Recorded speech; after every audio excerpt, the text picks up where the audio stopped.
You've lived a great life and done well for yourself. But what mark will you leave on the world? How will you inspire future generations? Stan Miller and Katie Beth Hand have helped thousands of people answer exactly those questions. If you've ever wondered, what will be my legacy? You're in the right place. Welcome to the Your Life, Your Legacy podcast. Now, here are your hosts, Stan and Katie Beth.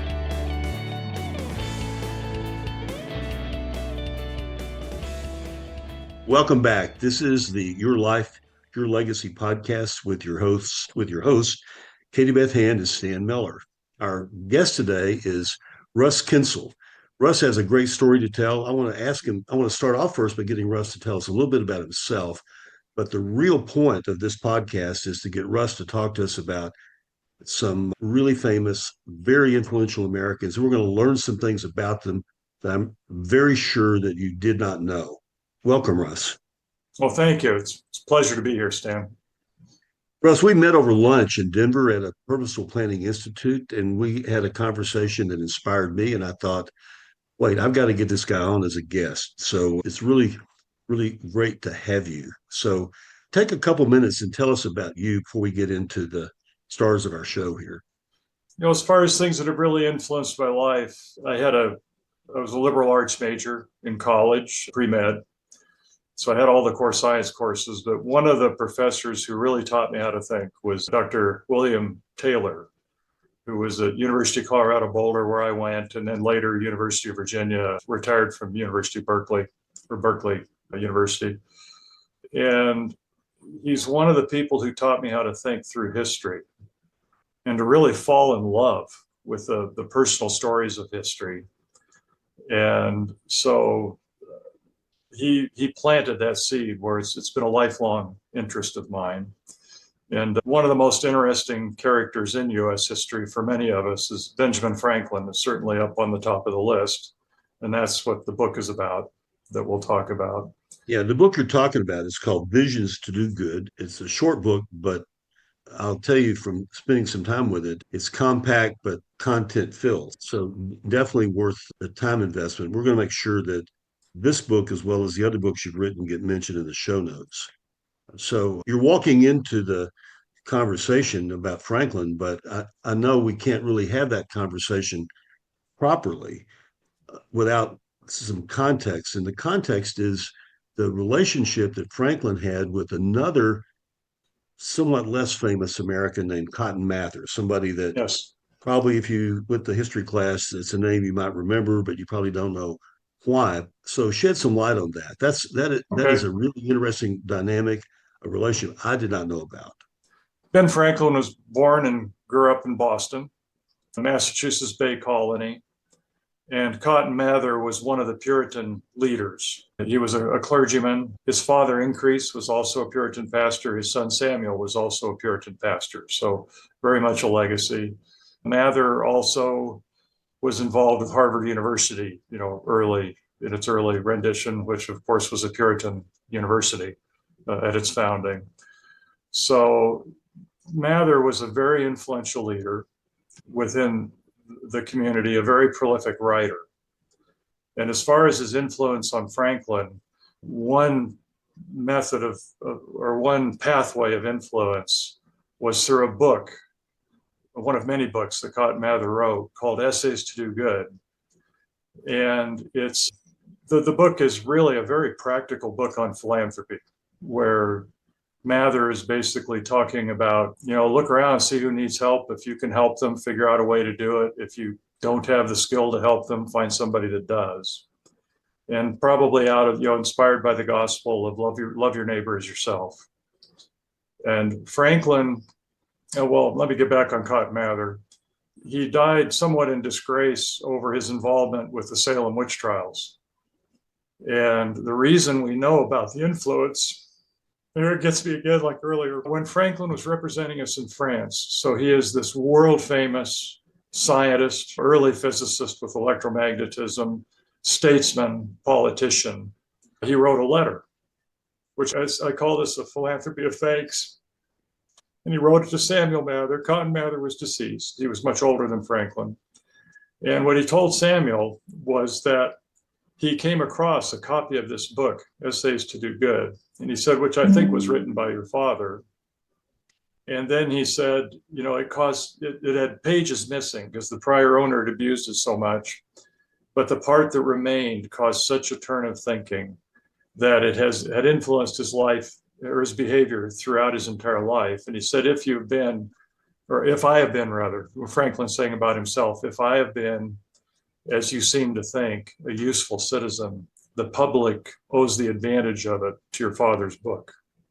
What an impact. Yeah. You think, I've written a book, you've written a book. It would just be the most amazing thing to have somebody share that thought Yes. that your book actually did make that impact. And to think today that, we've all watched, the movies on Franklin, the recent TV series. I remember Michael Douglas starred that, to see all the things that Franklin did in the US and then when he was in Franklin during the war, to think how much of that was the result of the mentorship of somebody else, of a book that he happened to get his hands on, even a part of a book that he happened to get his hands on. Yes. Yeah. So there's a lesson in that to all of us. And I think the lesson, and I feel like the lesson that you're hoping people take away from that is the power of mentorship and the opportunity that it creates for each of us when that door opens. Yes, absolutely. But also the importance of thankfulness. Thanking someone can be a form of philanthropy because you're encouraging them. Because I think most people have no idea. We have no idea the impact we have on others for good. And to take the time, it's pretty amazing. It is. Yeah, it's remarkable. And so we know we have some idea, just because we read about it in high school or college, or we saw some TV shows about it. But, Franklin, during his life, did some pretty remarkable things to purposefully make an impact on others and on his community. And most of us don't know about those things. So I'd appreciate if you take a little bit of time and just talk about some of those things that Franklin did during lifetime that made an impact. Yeah, here's a couple of stories. Well, first of all, there's a practical bent, and often a mix of commercial and political and charitable, avenues to get something done. How I encountered this story was actually, I knew of Franklin's influence on time management, which I used to teach in an insurance agency that I worked in. And I knew that at midlife, he had changed from being fully involved with business to being more involved with politics and statesmanship. And it was a very intentional shift. So I went back to it as in my own midlife to think, okay, what was he thinking? What was he doing? And this story of this philanthropy popped at me as I was looking at him at midlife. And he was always involved with business. He just became less involved. He was always involved with philanthropy, and he continued to be very involved with it. And I think he always had an interest in political issues, and as well he did throughout his life, but he became more involved. So he moved towards that in the second half of his life. He lived a very long time, into his 80s, so not many people made it that far back then. And he remained productive and engaged right up into his 80s. And we'll get to that later. But as it relates to some of the things during his life, when he'd moved down to Philadelphia, he was self-taught. He only had 2 years of formal education, Boston Latin, the elementary school in Boston. And so pretty much everything he learned from reading or from other people, throughout his life. Well, he's a young tradesman. He has no money, but they need a library in Philadelphia, and he needs the library so he can go read books in the library himself. So as a young tradesman, he went around to the pillars of the community, the people that had wealth that were already established, and convinced them. And the library building's still there. Our daughter lives in Philadelphia now, and I believe it's the building that the American Philosophical Society is in, the science thing that he also was involved with founding. So that's another philanthropy that he did. He organized the first firefighting company, commercial firefighting company, paving the streets, just these practical things. One of my favorite stories about him, and there's a book that I'll have to email to you if you want it as a resource, but I think it's one of the oddest odd couples in American history is Ben Franklin and George Whitefield, because Franklin had dumped formal religion and Whitefield was the like Billy Graham of his day in evangelizing. And one of the philanthropies was because the professional clergy were threatened by Whitefield, and so they wouldn't let him preach in churches. So he would be out in the open air. And one of the stories I read is when Franklin first met him, he went to one of his revival meetings in Philadelphia. And Whitefield would always have an altar call, like Billy Graham, but then he would always have a second philanthropy altar call. And one of the organizations that Whitefield supported was an orphanage in Georgia, a school.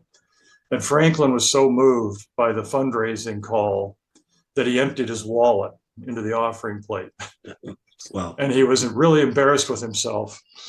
And so the next night he went back, he left his wallet at home. And what the story is, he was so moved, he convinced a friend that was with him to empty his wallet of but they became fast friends, and Whitefield would stay at Franklin's house when he was in Philadelphia. And boy, I would have loved to have been a fly on the wall of that conversations that they must have had. Sure. But Franklin went to the state legislature, or the colonial legislature, wasn't a state yet, and with the idea that if he could fundraise enough money and they would commit then matching funds, they would build a lecture hall that was not controlled by clergy. And that's the original building of the University of Pennsylvania. It was later repurposed. So he's a founder. Franklin's one of the founders of the University of Pennsylvania, which is the first secular institution of higher education in North America. Everything else had denominational affiliations of various Christian groups.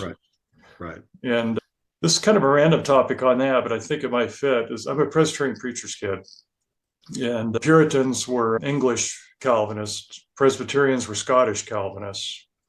And Franklin attended a Presbyterian church when he moved down for a while, and then he quit. He talks about in his autobiography, the last Sunday he went to church and why he quit, which as a preacher's kid, I found a really fun chapter. It was fun to read. But he, in his letters, I don't think he's much of a deist. He continues to write about a personal God, and we'll get to that when we talk about his planning for after his death. So, he's a complex character. Yeah. Well, we have my co-host has some connection to the clergy, and I think it might be an appropriate opportunity to let her weigh in with some questions about this. Okay. Yeah, I have a lot actually. And so, a lot, but to back up for just a second, one thing that you mentioned earlier, Russ, that I don't want to move too far past.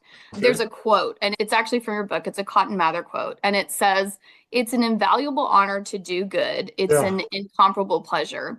And so I didn't want to interrupt our train of thought earlier, but I did want to take a moment to kind of focus on that for our listeners, because Stan and I have talked about time after time how true that is, and how our happiest, healthiest clients are the clients that give back, the clients who volunteer, the clients who mentor, the clients who donate, the clients who serve others. And it's not always financial. So I love that we're kind of talking about that, although in sometimes it certainly is. But our happiest clients are clients that will come in and tell you that they are the most fulfilled. Those are the people, like the people we're talking about today, that become inspired and spend their lives truly giving to others. So I didn't want to move too far past that quote, because I really loved it. I really loved it.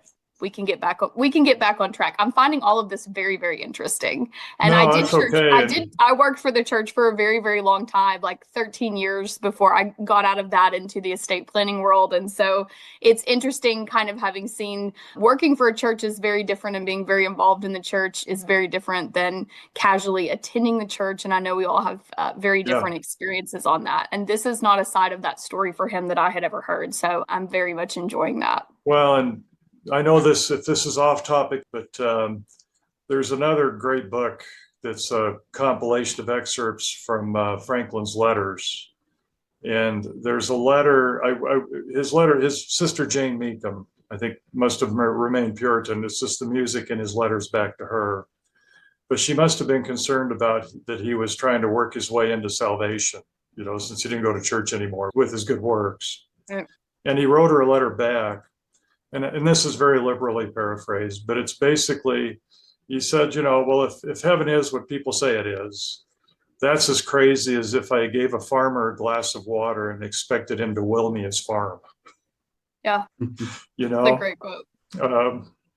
And he said, I'm just repaying enormous debts. He says, I'm paying a debt to a benevolent God and to people that helped me. And we'll see it again when we get to what he did in his estate plan. He's very explicit about that it's based on the inspiration is the two men that loaned him money to start his business in Philadelphia. He created a whole structure out of that. And we'll get to that. Yeah, let's get into that because, we try to keep these podcasts at a modest length so people really listen to it. So this is quite a story, and I want to make sure we give it all the space it deserves.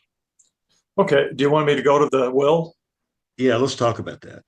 Okay. So Franklin, Stan, as an attorney, maybe you can confirm this, but I imagine most wills back then were holographic. People wrote them out themselves.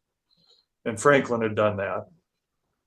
And he did a major change a few months before he died. He had already had a charitable bequest that was going to go towards public, like roads or canals or something like that, something helping infrastructure.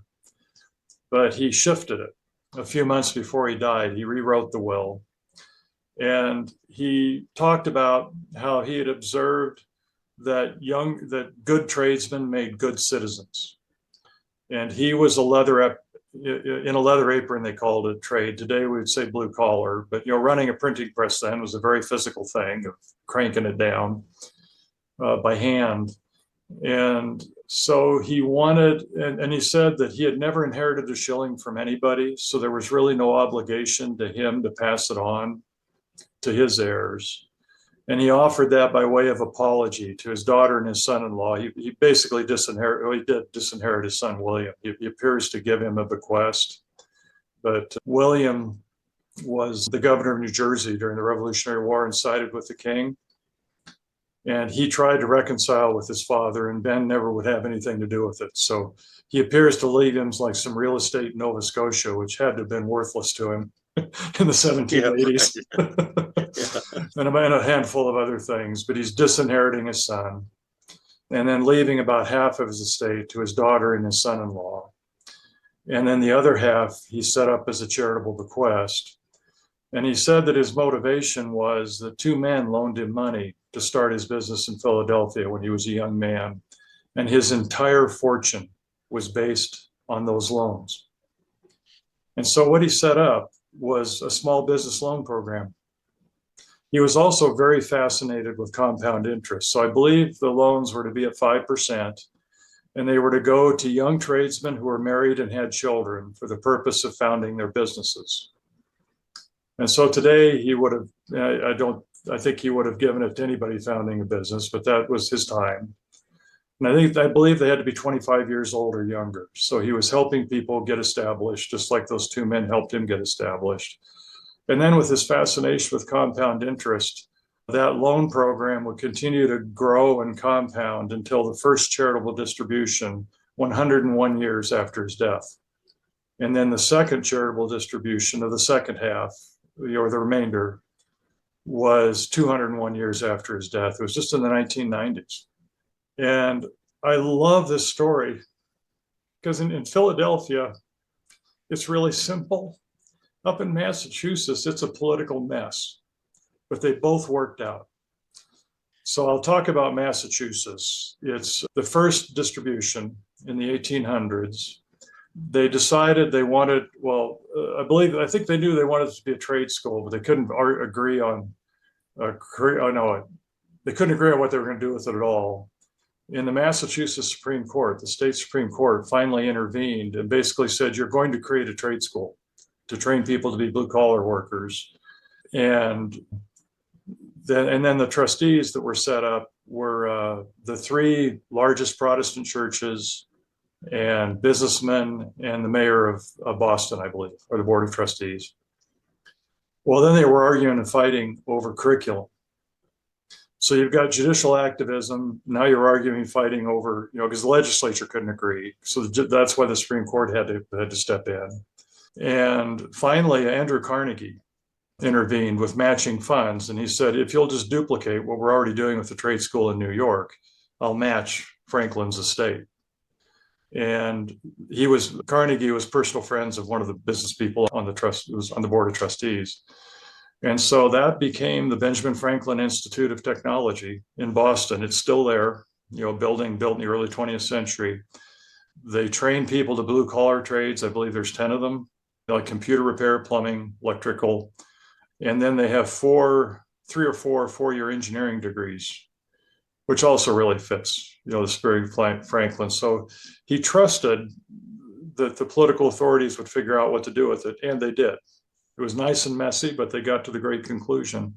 Philadelphia was much simpler. The first bequest in the late 1800s went towards helping found the Franklin Institute of Technology, which is a wonderful, technology museum in downtown Philadelphia.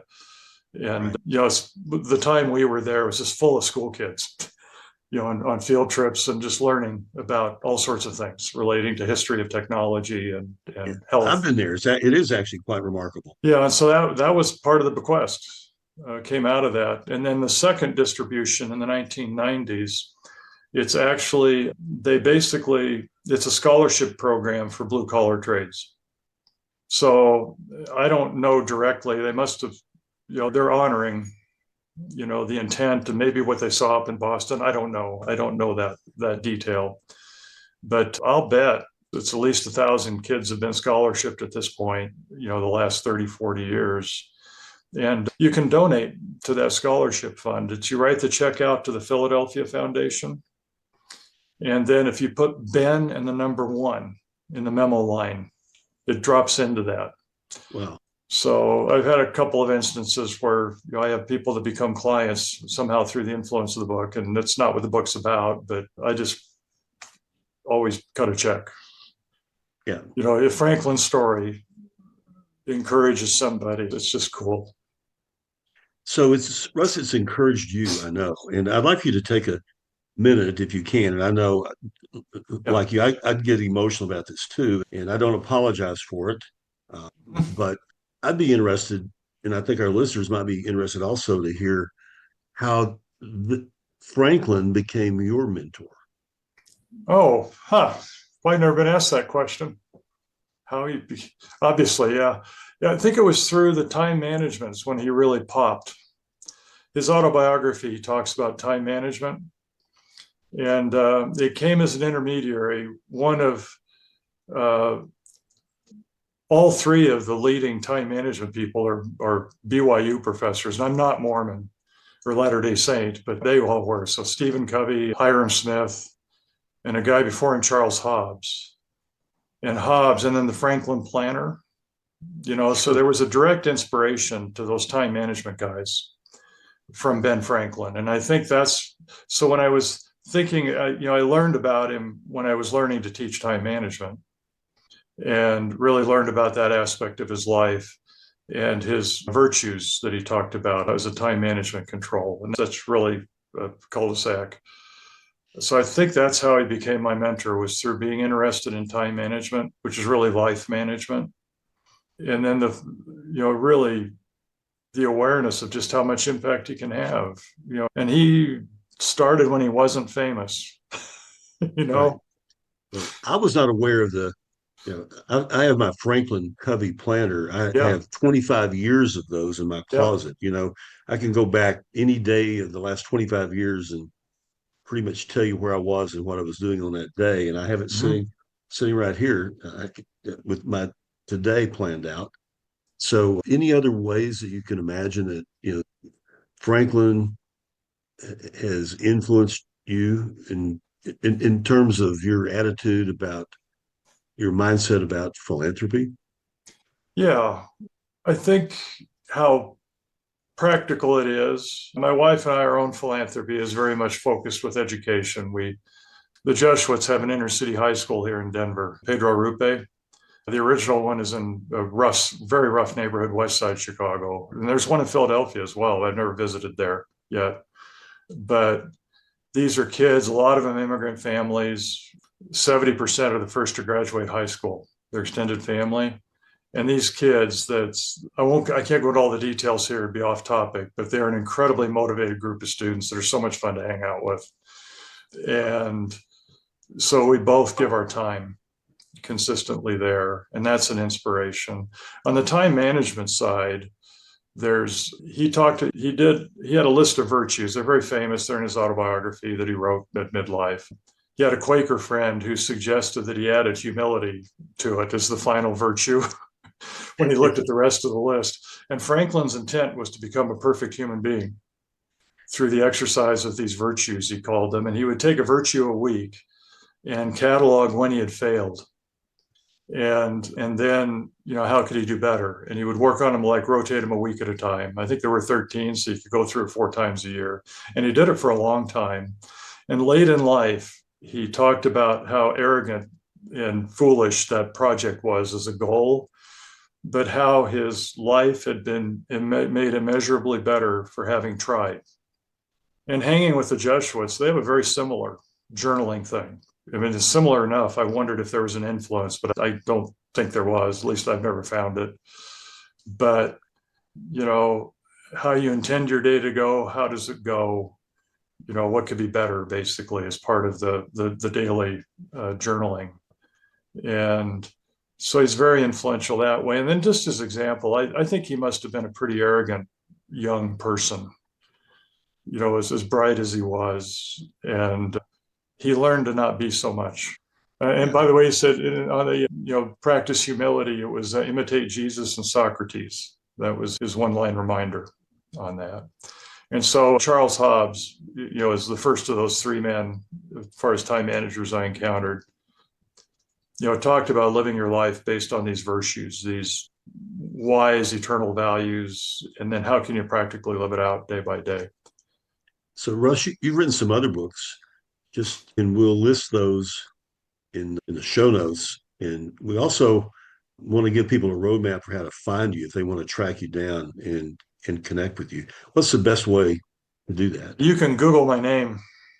I'm the only person with my last name in my profession in North America currently. So Yes. you just do Russell Kyncl. You'll find it. Strategicexit.com is my business website. But yeah, Kyncl, if you're in 3 or 4 villages in the middle of the Czech Republic, that name is like Smith. And there are some in North America, Canada, and United States, but not many. Yeah, I do. Before we run out of time, because I actually looked at this book before our podcast interview. The other book that you've written is Thrive in Your Third, Stories of Those Who've Led the Way. So It looks like such an interesting book. Can you give us just the 2-minute kind of what to expect overview of that book? Yeah, that book, actually, Franklin gets a chapter.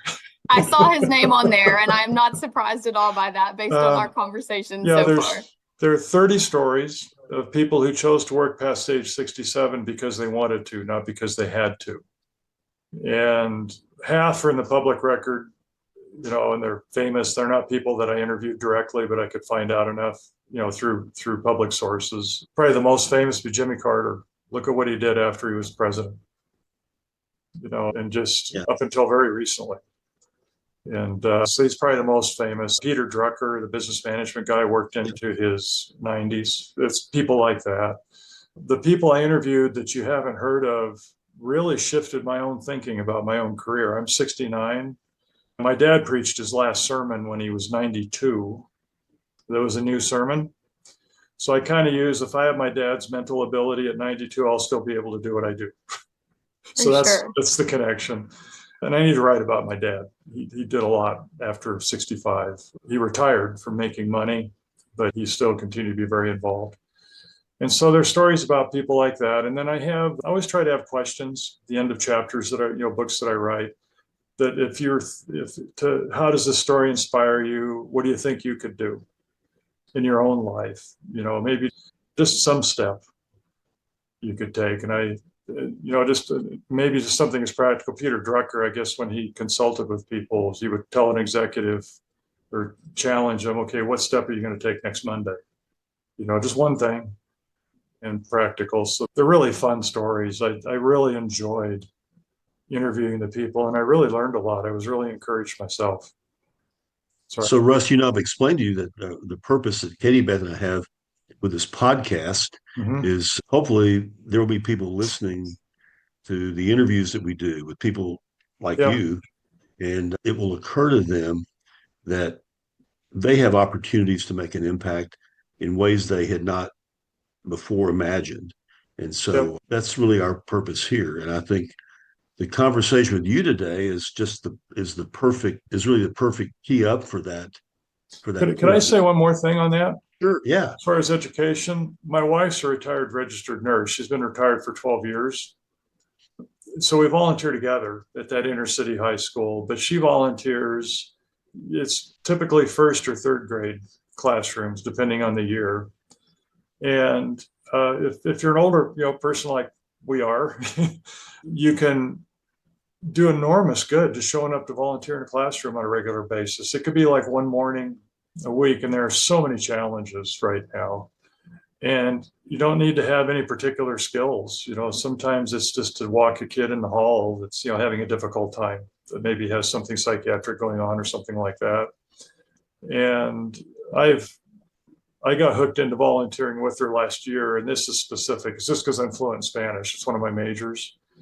And so I spent a morning a week with a little kid from Colombia that couldn't speak English yet. He was understanding it. He was a really smart kid, but he was a behavior problem. And to just have somebody show up that he could talk to, and interact with in Spanish. So helped me brush up on my Spanish skills. And he was a delightful kid. His parents moved to a different part of the metropolitan area, and he went to another school. So I don't know how he's doing now. But it was a plus that I could speak Spanish with him. But I think even just a person showing up to be with him, to sit with him as quick as a study as he would have done enormous good. And you don't have to be expert at something. You just got to show up.